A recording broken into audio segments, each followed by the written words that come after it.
Ok, bah merci à tous. Enfin, bonjour déjà à toutes et à tous. Merci d'être là. Aujourd'hui, on va parler de validation. Alors, pour ceux qui ne connaissent pas, dans le monde du big data, on utilise 4 termes pour décrire ce qu'est en fait la big data. Et c'est les fameux 4V. Il y a un des termes qui va nous intéresser ici, enfin, moi qui m'intéresse particulièrement, qui est le terme véracité. Le terme véracité, en fait, il dit quoi? Il nous permet en fait de noter, en fait, de donner un niveau de confiance à la donnée qu'on a réussi à récolter. IBM, ils ont fait une étude là-dessus et ils se sont rendus compte qu'environ un tiers des décideurs ne prenaient pas de décision stratégique en fonction des données qu'ils avaient récoltées. Et moi, je trouve ça assez énorme quand même, et un sacré gâchis. Alors même si nous, on ne fait pas de big data, enfin personnellement, chez moi, on ne fait pas de big data, je trouve que le terme véracité, il a quand même beaucoup de sens, et on va se baser là-dessus.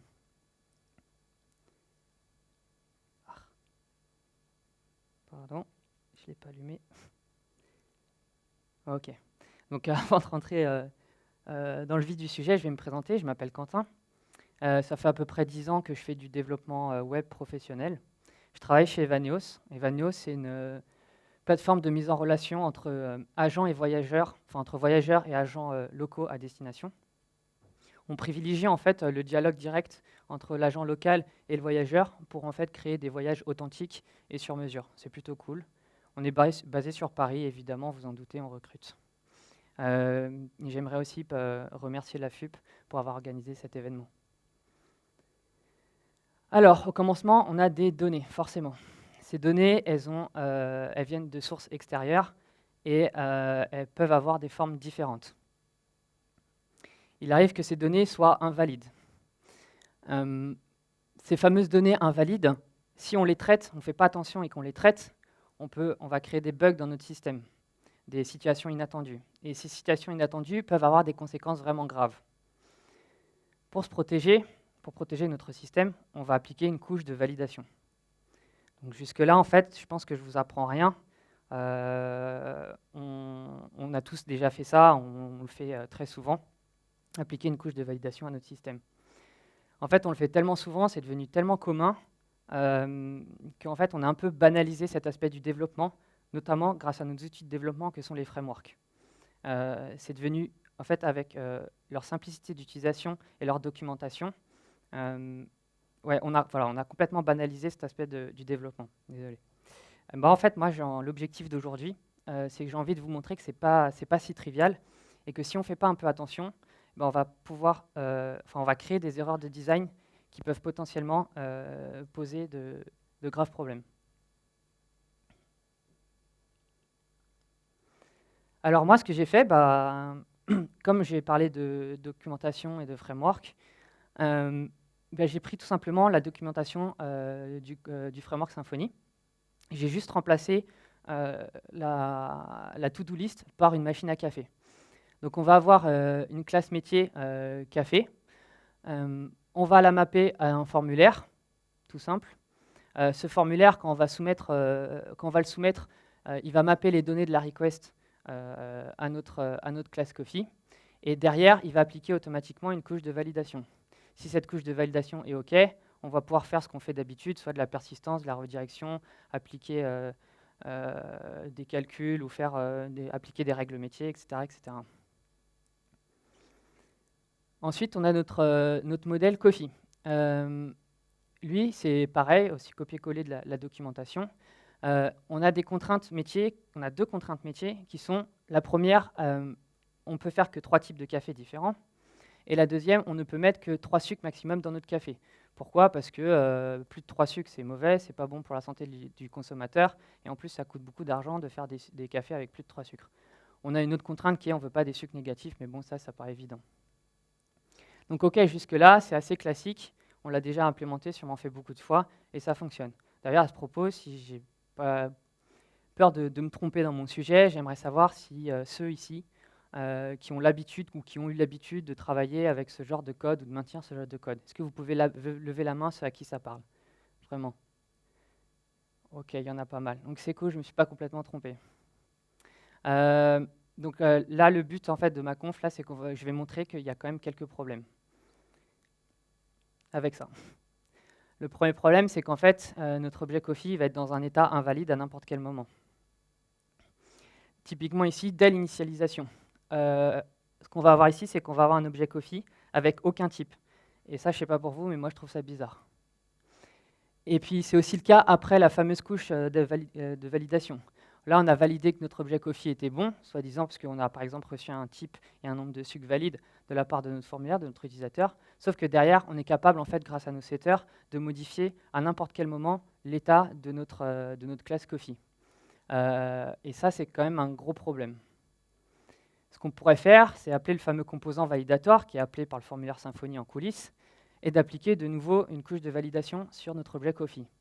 Alors déjà, en plus de se rendre compte que si on devait faire ça à chaque mutation, ce serait un peu compliqué et un peu lourd, ça ne cache pas le vrai problème qui est que notre objet Coffee est dans un état invalide, quoi qu'il arrive. Deuxième problème, on crée du couplage.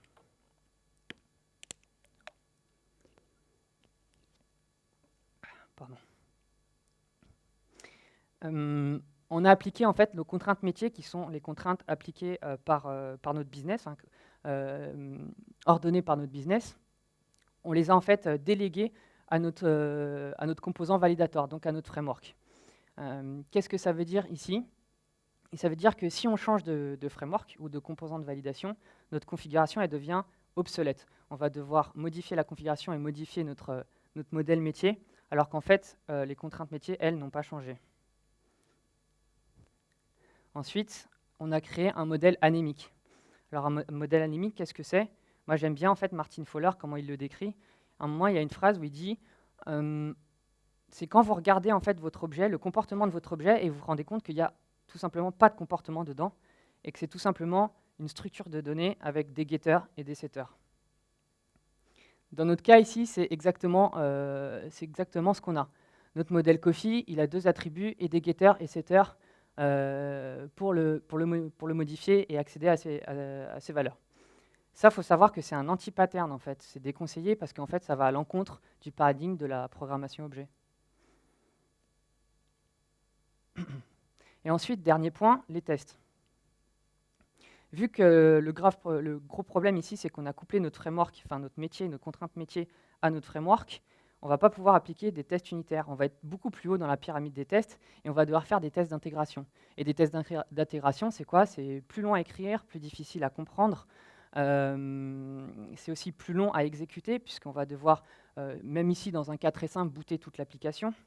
Et aussi, du coup, en plus que ce soit long à exécuter, on teste plein de choses inutiles. Ici, on voulait juste savoir si on n'avait pas fait un jus de chaussette et si on n'avait pas mis plus de 3 sucres dans notre café. Et on se rend compte qu'on va devoir simuler une request HTTP, passer par le routing, enfin booter l'application, simuler le routing, etc. etc. Ça amène souvent à ce qu'on appelle le fatigue testing, qui est qu'à force de se tromper dans le niveau de nos tests, on a tendance à plus maintenir nos tests parce qu'ils sont trop compliqués, ils sont trop longs à exécuter.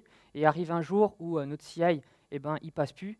Et dans ce cas-là, on préfère supprimer les tests plutôt que s'atteler au problème. Et on se retrouve avec une application qui n'est pas ou peu testée. Donc pour résumer, on a un état invalide. On peut avoir un état invalide à n'importe quel moment. On a créé du couplage avec notre framework. On a un mauvais niveau de test et on a un modèle anémique. Et ça, c'est pas super finalement quand on se rend compte.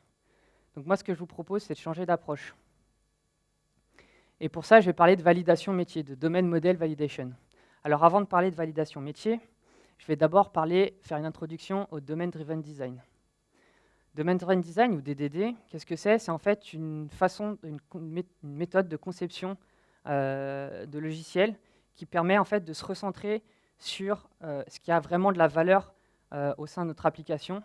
C'est donc la valeur qu'on va créer pour notre business. Ça va nous permettre de recentrer ce code autour de ça et de créer une couche d'isolation. Justement, avec le Domain Driven Design, il nous propose plein d'outils pour réaliser cet objectif. Et on va se concentrer sur l'un qui est le système de couches. Le système de couches va nous permettre de structurer nos codes en fonction de l'utilité de celui-ci. Typiquement, là, dans ce cas-là, on va avoir deux couches. La première couche, qui est la plus importante, ce qu'on appelle domain layer ou couche métier, qui va contenir, comme je disais, toutes nos contraintes métiers, tout ce qui a attrait à notre vrai business, tout ce qui crée de la valeur, qui crée de l'argent au sein de notre entreprise. Cette couche, elle doit être vraiment indépendante et isolée, pouvoir fonctionner n'importe où. Sauf que cette couche toute seule, elle doit bien vivre. Nous, on a bien un environnement technique à un moment donné, par exemple un site web, donc des requêtes HTTP, persister des données en base de données, etc. Tout ça, pour faire vivre cette couche domaine, dans cet environnement technique-là, c'est ce qu'on appelle la couche d'infrastructure qui va s'en occuper. Donc, ce que je vous propose là, c'est qu'on va oublier tout ce qui est formulaire HTTP pour l'instant et se concentrer uniquement sur le domaine qui est de faire du café. Donc les objectifs, par rapport à ce qu'on a vu, les points noirs de tout à l'heure, c'est qu'on veut avoir un état toujours valide. On veut que notre modèle il soit responsable de ces invariants. Ensuite, on veut rajouter du comportement et sortir du modèle anémique. On veut ensuite découpler notre couche métier de notre framework, parce qu'il n'y a pas de raison qu'elle soit couplée à notre framework. Et ensuite, on veut améliorer, on veut adapter le niveau de test. Donc moi, je vous propose cette implémentation. Donc on va voir point par point comment on a résolu nos objectifs. Je voudrais juste attirer votre attention sur deux choses. La première, c'est que déjà, juste avec les possibilités du langage, j'ai rajouté le fait d'avoir un type obligatoirement à l'initialisation de la classe Coffee. Ça veut dire qu'on est incapable d'avoir un Coffee sans type déjà, premièrement. Et ensuite, vu qu'on se concentre sur le métier, on a des experts métiers. Nous, on est développeurs, on n'est pas experts métiers. Donc on va les voir, et après avoir eu des discussions avec eux, on s'est rendu compte qu'en fait, on rajoute du sucre à notre boisson. On n'initialise pas, on ne retombe pas à zéro, on ne fait pas un set sugar. On va rajouter du sucre et on accumule les morceaux de sucre. Donc on a un peu modifié déjà le métier. Ok, donc premier point sur lequel on va s'atteler, c'est d'avoir un état toujours valide.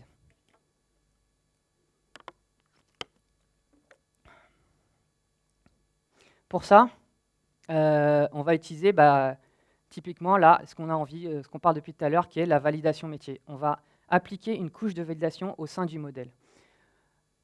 Comment on va appliquer ça? On va tout simplement utiliser des conditions pour tester si la valeur qu'on va recevoir en entrée à chaque endroit où on va pouvoir muter notre état, si la valeur est valide ou non.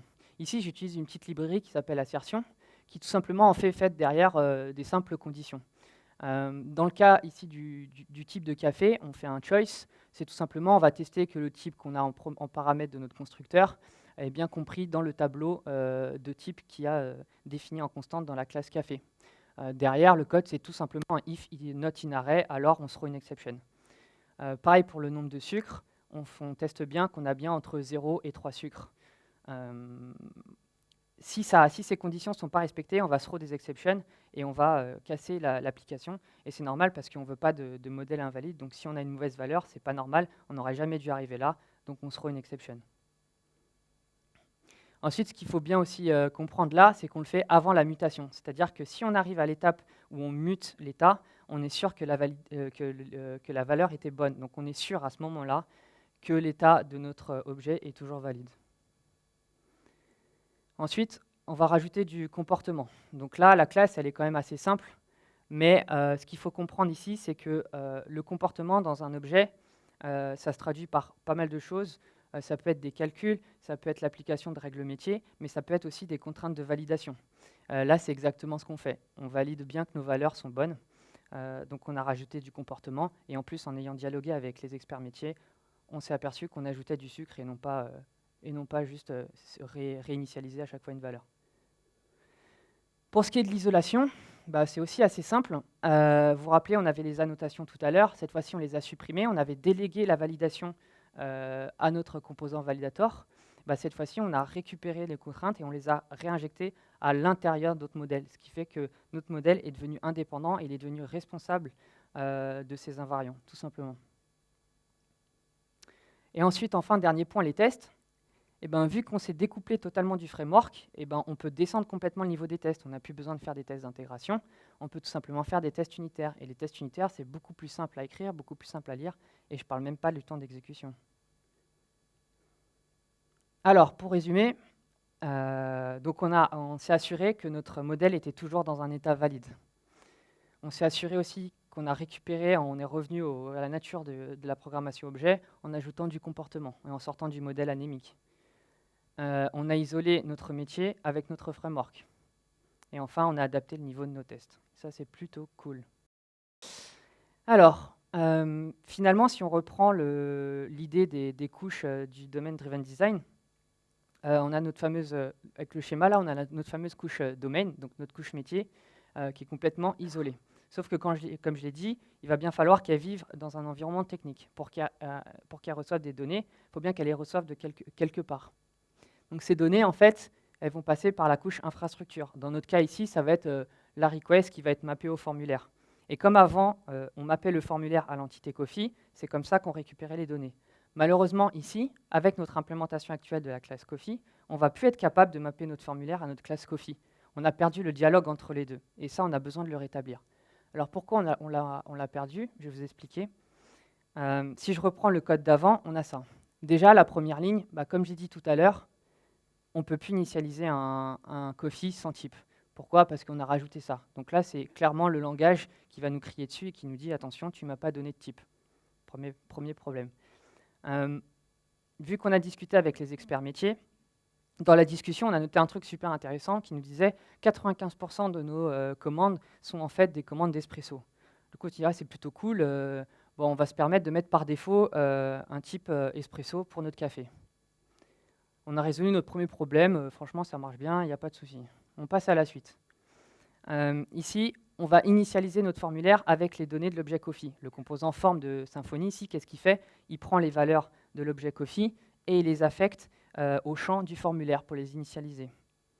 Problème, quand on fait ça, on se tape ce genre d'erreur. Là, le composant forme, il nous crie dessus, parce que tout simplement maintenant, il est incapable en fait de retrouver, il n'a aucun moyen de retrouver les valeurs de l'entité Coffee. Pourquoi? Parce que nos attributs sont en privé, donc on a envie de les garder privés, parce qu'on a envie de garder l'encapsulation, il ne faut pas déconner, et on a retiré les getters. Ok, comment on règle le problème? Bon, on se dit que c'est des getters, c'est de la lecture, on ne fait pas de mutation, c'est pas très grave, allez, on lui donne des setters, il va être content. Super. On passe à l'étape d'après, on soumet le formulaire. À ce moment-là, le composant form, qu'est-ce qu'il fait? Il fait le chemin inverse, il prend les données de la request et il veut les mapper à l'entité Coffee. Pac. On se prend ce genre d'erreur. La traduction ici, c'est quoi? C'est qu'il nous dit qu'il est incapable de mapper les valeurs des attributs, des champs type et sugar à l'objet Coffee. C'est normal parce que toujours pareil, nos attributs sont en privé, on a envie de garder l'encapsulation, mais par contre, cette fois-ci, on a retiré les setters. Et c'est là qu'on commence à avoir de sérieux soucis.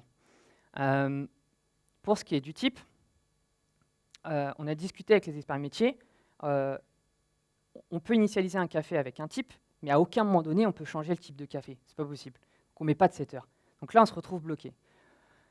On est des devs, on est un peu têtu, on veut céder à la facilité. On va mettre un setter. Allez, bon, c'est pas grave, de toute façon, c'est nous qui codons, ils vont pas voir le code, ça va fonctionner, ils seront contents. On met notre setter. Bien sûr, on n'oublie pas de mettre notre assertion dedans, notre validation métier qui dit si le type qu'on a donné est faux, alors on se throw une exception. On va quand même garder les avantages de la validation métier. Ok, donc on a fait notre setter. Par contre, pour ce qui est du nombre de sucres, là aussi, on a cette fois-ci un mutateur qui est add sugar, mais il n'est pas, par défaut, ce n'est pas set sugar. Donc le formulaire ne connaît pas et ne sait pas modifier la valeur. Là aussi, c'est un gros problème. Donc on va commencer à se creuser la tête, on va chercher et on va être capable de trouver que finalement le formulaire nous permet de faire du custom mapping. C'est-à-dire que pour un objet donné et pour un attribut donné, on peut lui dire utilise telle méthode. Ça, on va pouvoir le faire. Et donc, on est vraiment têtu, on sent que c'est pourri, que ça ne va pas du tout. Mais allez, on le fait parce que on ne sait pas faire autrement et qu'on est têtu. Bref, je ne vous montre pas le code ici, je ne l'ai pas fait, je ne suis pas fou. Hop, je passe à la suite. Ok, maintenant le form, il sait mapper les données au formulaire, à la classe Coffee, donc il va le faire. Sauf que là, on a notre fameuse validation, notre couche de validation métier qui apparaît. Et oui, tu m'as donné l'objet 4, mais moi, non, ce n'est pas censé arriver. Je ne vais pas muter mon état, 4, je ne l'accepte pas, donc je te throw une exception. Et là, on commence à réfléchir, on se rend compte que ça va être vraiment, vraiment, vraiment compliqué à bypasser ce truc-là. Ce qui va se passer là, c'est qu'on va avoir une exception pour chaque attribut, en fait, pour chaque champ du formulaire qu'on va vouloir changer, muter chaque attribut de notre classe Coffee, on va avoir une exception. Qu'est-ce qu'il faudrait faire? C'est aller dans les internals du formulaire, faire un truc encore custom, de faire un try-catch sur chaque mutation, récupérer les valeurs, blablabla, et de les refiler à l'utilisateur sous forme d'erreur pour notre formulaire. Je ne parle même pas de la traduction. Bref, franchement, c'est un enfer. Et là, cette fois-ci, on a beau être têtu, on arrête, on dit stop, on arrête les frais. stop. On arrête les frais, c'est trop coûteux, ça va être trop le bordel, c'est immaintenable. Donc on va essayer de penser à une méthode un peu plus élégante. Pour ça, on pense au Data Transfer Object. Alors le DTO, c'est quoi? C'est un objet en fait tout bête. C'est un objet anémique, justement, qui n'a pas de comportement, lui, cette fois-ci. C'est juste un sac d'attributs, en fait, de données, avec des getters et des setters. Son rôle à lui, c'est en fait tout simplement de transporter des données d'un objet A à un objet B, tout simplement. Et on va voir que ça va nous rendre pas mal la vie un peu plus facile. Ce qu'on voit ici, c'est qu'en fait, son implémentation elle ressemble étrangement à la classe Coffee qu'on avait au tout début. Bien sûr, parce que notre classe Coffee au tout début était faite pour mapper avec le formulaire. On s'est rendu compte que ce n'était pas possible. Du coup, on refait une classe qui, elle, est faite pour être mappée au formulaire. C'est cool. Donc, on est capable de réaffecter notre validation, notre composant validator, et ensuite d'afficher de faire les getters et les setters pour que notre formulaire puisse mapper. Moi, je l'ai appelé make coffee ici parce qu'on est dans un contexte d'écriture. Donc, un contexte d'écriture, ça veut dire que l'utilisateur donne un ordre. Dans ce cas-là, il veut faire un café. Donc, moi, j'appelle ça une commande, personnellement. Donc, j'utiliserai le terme commande par la suite.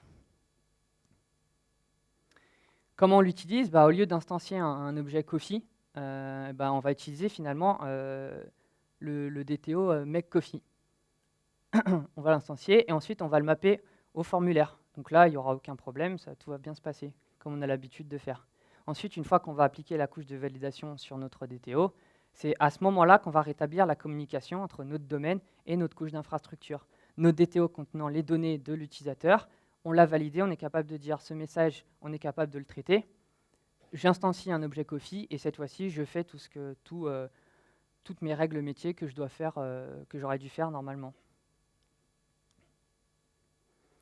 Ok, donc après tout ça, on va parler de responsabilité. Parce que finalement, ici, on a sorti, on a mis en lumière un peu deux types de validation. Là. Et si on résume, ça revient à faire ça à peu près. Et là, il y a un truc qui peut interpeller et se dire, mais est-ce qu'on ne fait pas deux fois la même chose là? On valide vraiment deux fois la même chose. Ce qui est important alors là, dans ce cas-là, oui, parce que c'est assez frappant parce que l'exemple est assez simple. Mais ce qu'il faut comprendre derrière, l'idée principale, c'est qu'on a deux validations différentes et qu'elles ont deux rôles complètement différents. La validation métier, elle, s'assure que notre modèle il est cohérent tout au long du temps. Alors que la validation de la commande, elle, nous permet de dire est-ce que la commande que j'ai reçue de mon utilisateur est valide? Est-ce que je peux la traiter? Et si elle ne l'est pas, ça va me permettre de retourner les erreurs à l'utilisateur. Chose que je ne pouvais pas faire avec la validation métier. Alors finalement, on pourrait avoir tendance à faire de copier ce design et de l'appliquer à peu près à tous nos autres designs, toutes nos applications, tous nos projets. Sauf que, en fait, il y a des fois, on peut se dire qu'on n'a pas forcément besoin de ces deux validations. Et on va essayer de se poser les bonnes questions. Moi, la question que j'essaye de me poser, c'est en fonction de quoi j'ai besoin et de quel investissement je vais mettre dedans, en fait. Combien ça va me coûter et est-ce que j'ai vraiment envie de le faire? Pour la validation métier, ça reste assez simple selon moi. Vous pouvez vous demander, est-ce que vous avez des contraintes métiers à faire respecter? Franchement, ça arrive tout le temps, normalement. Normalement, oui. Enfin, c'est rare, à mon avis, les cas où vous n'avez aucune contrainte métier. Donc, dans ce cas-là, utilisez la validation métier. Elle n'est pas si compliquée à faire et vu tout ce qu'elle rapporte, franchement, ça vaut le coup. Par contre, pour la validation de la commande, ça reste un peu plus compliqué, on va dire. J'ai du mal un peu à l'expliquer, ce concept, donc j'ai essayé de faire du mieux que je peux. Moi, je pense que la validation de la commande, il faut se demander si le message qu'on va recevoir du client, est-ce qu'on est la première interface avec qui dialogue? J'essaie d'être un peu plus clair. C'est-à-dire que là, dans notre cas du formulaire, l'utilisateur va remplir le formulaire et c'est nous qui avons généré ce formulaire. C'est-à-dire que le message qui va arriver chez nous, l'utilisateur, c'est directement à nous qui s'est adressé. Donc ça veut dire qu'on n'a aucune chance que ce message ait pu être validé en amont. C'est-à-dire qu'on va être obligé de le valider, puisqu'il n'a pas été validé, donc on n'a pas confiance, on le valide. Et en plus de ça, on va être les seuls capables de tenir au courant le client en lui disant « tu n'as pas rempli les bonnes infos, voici ce que tu dois corriger ». Dans ce cas-là, on est obligé d'utiliser la validation message. Mais il peut arriver parfois que le message qu'on reçoit, il a déjà été validé en amont. On sait qu'il a été déjà validé parce qu'il appartient probablement à un système qui nous appartient à nous. Et on pourrait se dire à ce moment-là, on a confiance déjà dans ce truc-là, ce qu'il va nous envoyer, on le connaît, on le maîtrise. Il n'est pas censé nous envoyer des fausses infos, donc on lui fait confiance et on n'applique pas de validation message dessus. Pour essayer d'être un peu plus clair sur ça, je vais vous montrer quelques exemples et essayer d'expliquer pourquoi on utilise telle validation ou telle validation. Ici, dans les exemples, on va être dans la peau d'un développeur back-end.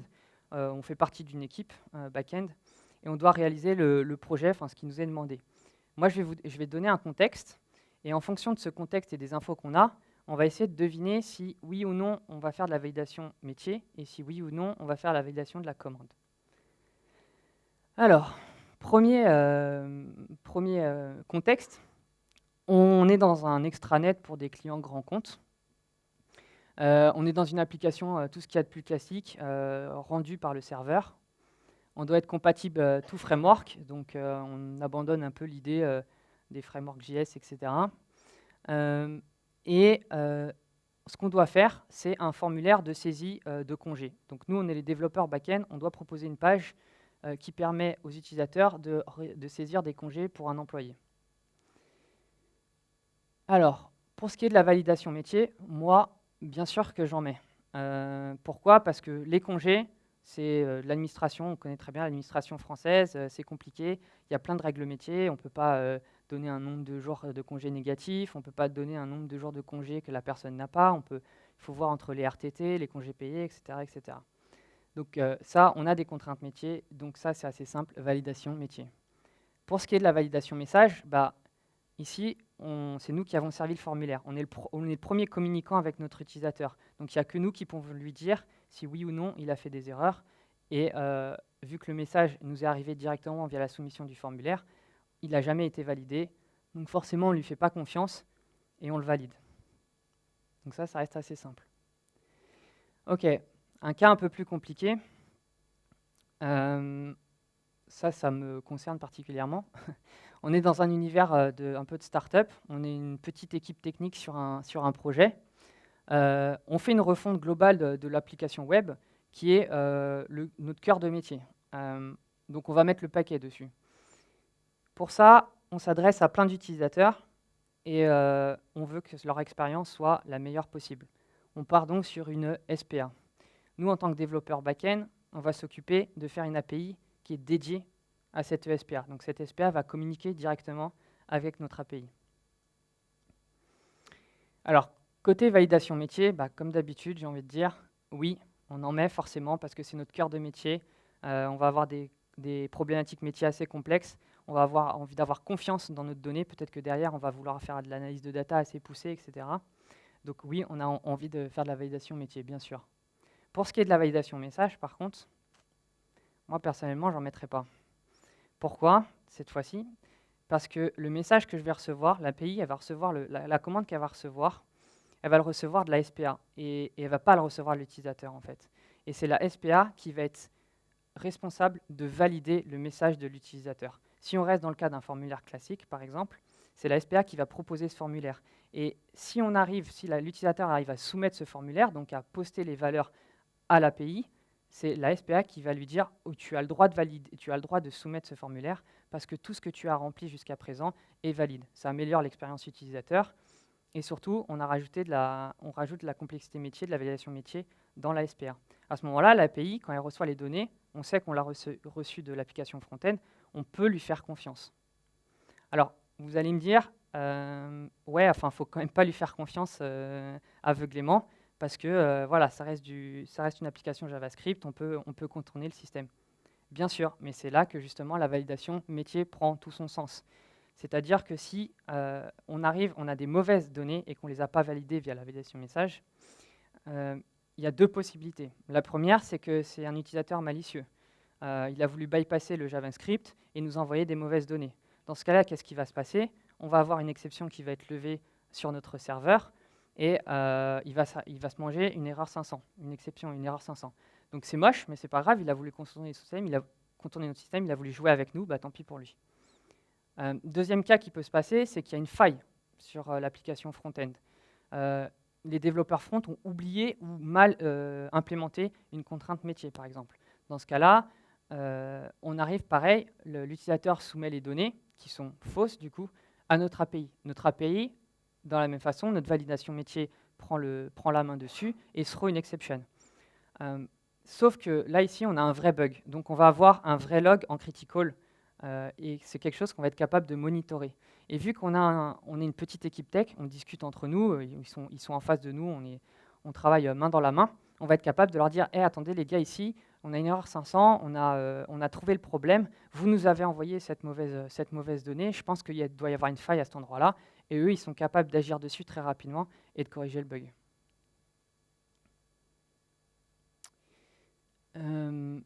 Si j'ai assez de temps, j'aimerais bien vous faire participer. 31. Ouais, ça devrait le faire, c'est cool. Ouais, j'ai encore 2 autres cas, et vous allez lever la main, si vous voulez. Dans ce cas-là, on imagine un système d'information très complexe. On a réussi à le faire marcher avec une architecture microservice. On est balèze. On a une grosse équipe technique répartie aux 4 coins du monde, parlant des langues différentes, avec des fuseaux horaires de malades, qui ne facilitent pas la communication.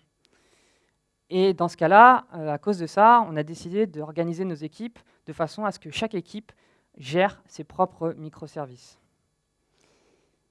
Alors, selon vous, est-ce que levez la main ceux qui mettraient de la validation métier? OK. Et qui, selon vous, mettrait de la validation message? OK. Pour ce qui est de la validation métier, bah oui. Enfin, c'est vrai que je ne vous ai pas donné le détail, mais imaginons que notre microservice, il va faire du business, il a vraiment un rôle à jouer dans notre système, et il va faire des choses intéressantes. Donc oui, on va avoir besoin de validation métier. Pour la validation message, hop, eh bien, c'est là que c'est un peu tricky. Alors, il y a le côté où le service client qui va nous contacter, c'est un service de chez nous, il est en interne. S'il nous envoie un message, c'est qu'il est au courant que ce message est bon, normalement. Il ne va pas nous envoyer des bêtises, des mauvaises données. Donc, on pourrait avoir confiance. Le problème, c'est que si on ne met pas de cette validation message et qu'ils nous envoient quand même quelque chose qui est mauvais, donc il y a un bug chez eux, ce qui va se passer, c'est que le bug, en fait, il va popper chez nous. On va avoir notre fameuse exception qui va se lever avec notre log. Et on va penser que c'est notre service qui a un problème. On va se lever, on va être en mode rush, qu'est-ce qui se passe? Notre microservice, il tombe. On va enquêter, on va investiguer. Et là, on va se rendre compte, finalement, au bout d'un moment, que, en fait, non, le problème, il vient du service client qui nous a appelés. Et dans ce cas-là, eux, ils sont au courant qu'il y a eu un problème chez nous, mais ils ne savent pas que c'est eux le problème, déjà, de une. Et de deux, nous, on va devoir leur communiquer que c'est eux qui ont eu le problème, et pas nous, et qu'est-ce que ça pourrait être comme problème. Et rappelez-vous, on a fait une organisation en sorte qu'on soit autonome sur nos microservices parce qu'on a des problèmes de communication à cause de la langue et de fuseaux horaires. Dans ce cas-là, ce qu'on va faire, c'est qu'on va vraiment on va vouloir prendre du temps et investir sur une couche de validation message pour permettre aux gens qui tapent sur notre service, s'ils tapent avec des mauvaises données, l'erreur pop chez eux, et ils auront au moins le détail des erreurs et comment ils pourront régler ça. Et enfin, dernier cas concret, notre fameuse machine à café. Vous imaginez le gros automate dans les entreprises. Selon vous, levez la main ceux qui pensent qu'il faudrait faire de la validation métier. Ok, pas beaucoup de monde. Vous êtes sûr? En fait, si. Pourquoi? Parce que même si, dans notre exemple, par exemple, ça reste assez simple, j'ai envie que s'il y a une mauvaise donnée, s'il y a un problème, moi j'ai envie que ma machine, elle s'arrête en fait. Elle s'arrête et que j'ai envie d'appeler un réparateur. Si je n'ai pas ma validation métier, si je n'ai pas l'exception qui va se lever, je n'ai pas mon système qui va s'arrêter. Et ma machine, elle va continuer à fonctionner, mais elle va fonctionner mal, puisque je vais avoir donné des mauvaises données. Donc elle va prendre des mauvaises décisions. Et par exemple, au lieu de me servir un café, elle va me servir 10 litres de café. Et avec ma petite tasse, là, en fait, je vais inonder mon sol. Et ça, j'ai peut-être pas envie que ça se passe. Pour ce qui est de la validation message, bah non, on n'en a pas besoin parce qu'on imagine mal les constructeurs permettre aux gens de sélectionner un jus de chaussette sur la machine à café. Donc là, on peut raisonnablement avoir confiance dans l'interface physique de notre machine. Alors, pour conclure,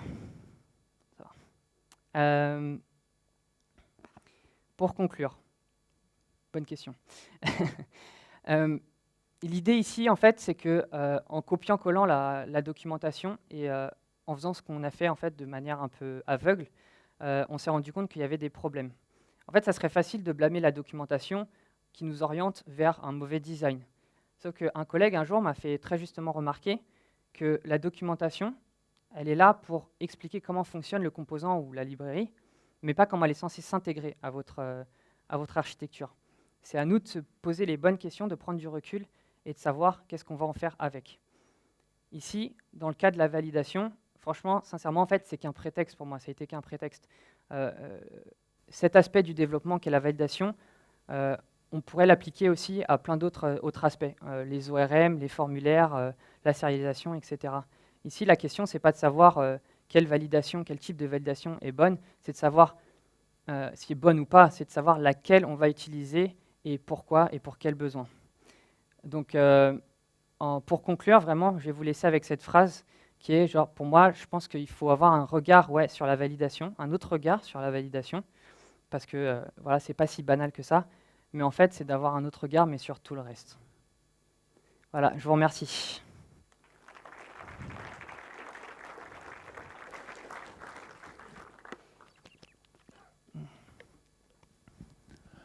On a le temps pour quelques petites questions. Hop, bah du coup, Cédric. Merci. Tout d'abord, merci à toi de présenter ce sujet-là. Je trouve ça super intéressant. Ça fait plusieurs fois, bien 1 an et demi que je travaille sur un truc à peu près similaire. Je voulais juste relever un cas, une particularité dont tu n'as pas parlé. Les DTO, c'est très bien. Le souci, c'est que si on utilise le système que tu as mis en place, on va avoir des limites sur l'utilisation de bridge, notamment mis par Symfony en place.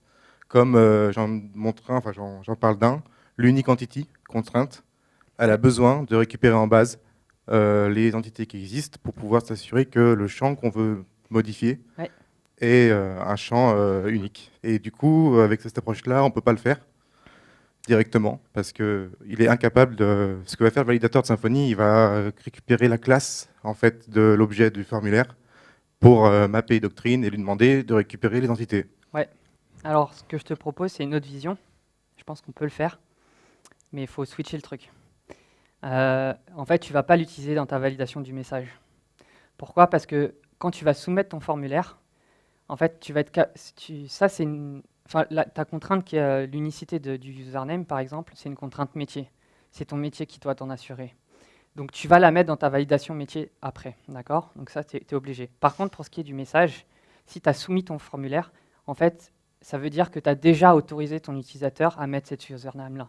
Alors que si tu avais en amont, avant la validation du formulaire, enfin la soumission pardon, du formulaire, par exemple un appel Ajax, est-ce que j'ai le droit que cet utilisateur utilise sa username? Oui, tu le rentres, tu valides, et là tu passes ta validation message, que tu n'auras pas cette validation-là. Tu vas arriver dans la validation métier, et elle va te dire ok, ça passe parce que finalement en amont, tu l'as déjà autorisé. Ouais. Le seul moment où ça ne va pas marcher, c'est le problème de concurrence, c'est entre la soumission du formulaire et un moment où il remplit son username et il soumet, quelqu'un s'est inscrit avec le même username. Je vois deux problèmes à ton approche. Ouais. Déjà, tu t'appuies sur la partie JS, et m'appuyer sur du JS pour valider une donnée, je trouve que c'est c'est soumis à beaucoup de possibilités. N'importe qui peut modifier le JS sur le client et pallier complètement à l'appel Ajax. Donc, tu laisses passer un message en disant le JS, il a fait le travail. Ouais.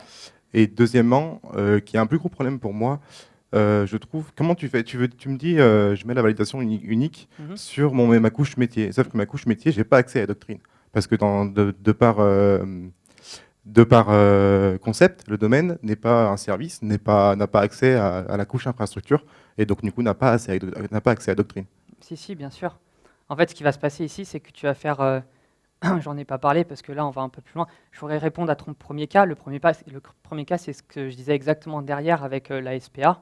C'est-à-dire que si le mec il essaye de bypasser le JS, très bien, la validation métier derrière, elle intervient, 500, tu as voulu jouer avec moi, tu as perdu.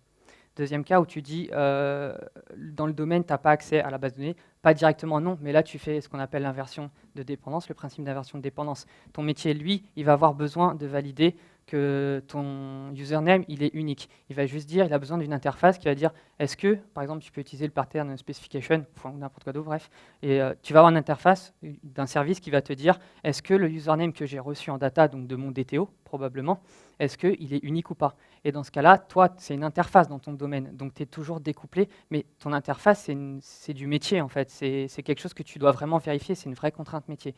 Sauf que derrière, dans ta couche infrastructure, typiquement dans Symfony via le DI, tu vas faire une implémentation concrète, injecte-moi l'entity manager, va chercher avec Doctrine dans ta base de données si l'username il est bien valide. Est-ce que ça répond à ta question? Ouais? Ok, super, nickel. Du coup, ici, il reste une question, on peut la prendre, pas plus. Je sais pas, il en reste une? Pas? Tu avais une question? Vas-y, Cédric. Donc du coup, j'ai une seconde question pour toi. Oui. Je suis soumis à Scala parce que je travaille beaucoup sur ce même genre. Il y a une autre complexité qui se met aussi en place, c'est l'imbrication de formulaires avec des entités reliées. C'est vraiment pas simple. Ça complexifie énormément le code. Jusqu'à aujourd'hui, j'ai fait un peu le développeur qui était têtu. Et au bout d'un moment, bah, j'ai fini par me dire, j'en ai marre. Donc, c'était une solution éventuelle. C'est assez simple dans le sens où je ne sais pas par où commencer. Déjà, tu as dit de faire de l'imbrication d'entités, c'est ça? Justement, en fait, c'est le fait ici, notre entité, ça pourrait être notre cofil. Ne mappe pas en fait l'entité au formulaire. Le formulaire, il est là juste pour récupérer les données de l'utilisateur. Et cette fois-ci, tu vas mettre un DTO. Si tu as une combinaison, si tu as plein de données, tu as un formulaire en fait avec nom, prénom, les adresses, ton numéro de carte bleue, plein de trucs comme ça, où tu vas avoir besoin de lier plein d'entités ensemble, ne lie pas les entités ensemble. Fais un DTO qui va contenir toutes les datas dont tu as envie dans le formulaire. Et ensuite, une fois que tu as validé ça avec le message, si tu en as une, tu vas appliquer ces données à tes entités. Tu vas aller chercher les bonnes entités aux bons endroits via tes repositories et tu vas tout simplement modifier le state de ta base de données. Alors, je suis arrivé à ce même constat. Yes. Sauf que moi, par mon avis personnel, j'ai trouvé qu'en fait, ça apportait énormément de complexité dans le contrôleur, qui n'est pas son rôle pour moi. Du coup, j'ai créé des services pour arriver à découpler mon code. Ouais. Sauf qu'au final, ça crée énormément de complexité sur la partie métier. On doit récupérer l'identité, appeler les méthodes, etc. Et est-ce que réellement c'est viable aujourd'hui d'apporter énormément de lignes de code juste pour pouvoir gérer ce genre de choses? Ou est-ce que finalement la solution initiale n'était pas plutôt plus courte, peut-être moins belle, mais au final plus rentable? Eh ben, c'est bizarre parce qu'au tout début, tu me dis on fait de l'imbrication d'entités, ça devient super complexe, on est obligé de faire plein de trucs. Je pense qu'il faut faire plein de configurations différentes, où il y a des moments donnés, on ne va pas vouloir avoir tous les attributs de telle entité, etc. Je ne me rappelle plus, ça fait longtemps que moi j'ai fait ça à une époque, et j'ai arrêté. Et il y a une bonne raison, c'est que bon, je me rappelle plus, mais je sais qu'à force, forcément, j'étais bloqué, quoi, c'était plus possible. Faire de l'imbrication, faire de la composition de formulaires mappés à des entités, ça marche juste pas. Et en plus, le pire, c'est que je peux pas le réutiliser plus tard. Si j'ai par exemple un formulaire de livraison et un formulaire de facturation, les deux font pas la même chose. Il y a des moments où on va peut-être avoir besoin d'une adresse de livraison et d'une adresse de facturation qui sont différentes, donc faire de la composition, des fois, ça va pas fonctionner. Donc pour moi, non, ça vaut complètement le coup si tu arrives à bien découper ton code et à faire en sorte de faire ressortir ton métier via des interfaces ou via des méthodes, que tu nommes bien les choses. C'est du mapping. En plus, tu es dans un contexte d'écriture, donc tu sais exactement ce qui va t'arriver dans la tronche. Donc tu sais exactement comment nommer les choses, qu'est-ce que tu dois récupérer et qu'est-ce que tu dois muter. À la différence où tu mappes tes entités à tes formulaires, tu as mappé toute ton entité, tu ne sais pas ce qui va être muté, mais bon, tant pis, c'est pas grave, quoi. Donc sincèrement, si je devais donner une réponse, vas-y à fond là-dessus, ça vaut largement le coup. Merci Quentin. Merci.